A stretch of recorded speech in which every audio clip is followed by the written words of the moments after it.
Silence is a heavy thing, especially in an attic where the dust has settled on 70 years of unspoken history and forgotten dreams. Arthur moved through the shadows of his past, his steps slow and deliberate, drawn to a corner he hadn't visited in decades.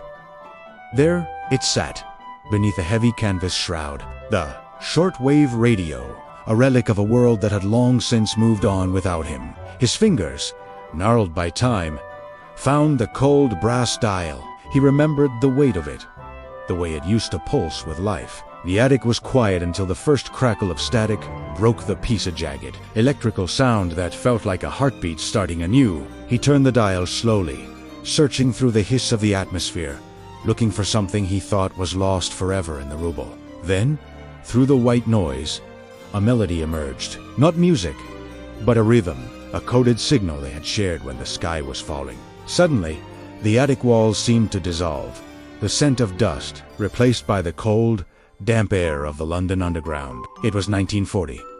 London was burning, and the world was measured in the seconds between the sirens and the impact of the bombs. Young Arthur stood on the platform, his uniform heavy with the weight of a war he didn't ask for, holding the hand of the only thing that mattered. Clara, her eyes were like the sea before a storm, deep and filled with a terrifying kind of hope. The train was coming. The signal for departure was the signal for the end of their world as they knew it. "Find me on the frequency," she had whispered. "Listen for the code. I will never stop transmitting." Then the sirens wailed, a mechanical scream that tore them apart. The crowd surged, and her hand slipped from his. For years, Arthur had listened. Through the war, through the peace, through the long decades of a life lived in half measures. But the signal had gone silent after the final night of the Blitz. He had assumed the sky had finally taken her. Now, in the twilight of his own life, the radio was breathing again. The code 3, short, one long the rhythm of his own name. It wasn't a ghost.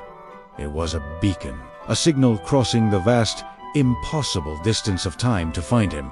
He didn't need a map. He knew where that signal was coming from. It was the place they had promised to meet if the world ever ended. The journey to the coast was a blur of train tracks and memories, each mile bringing him closer to a truth he was afraid to believe. The air turned salty and cold. The sound of the waves replaced the static of the radio. He was at the edge of the world. He reached the cottage door, his heart hammered against his ribs like a bird in a cage. He raised his hand to knock. The door creaked open, revealing a warmth that didn't come from the hearth. It came from a gaze that had never truly left him. She didn't say his name. She didn't have to. The signal had been received, and the long-lost connection was finally restored. They sat by the fire, an old radio humming between them on the table, its task finally complete.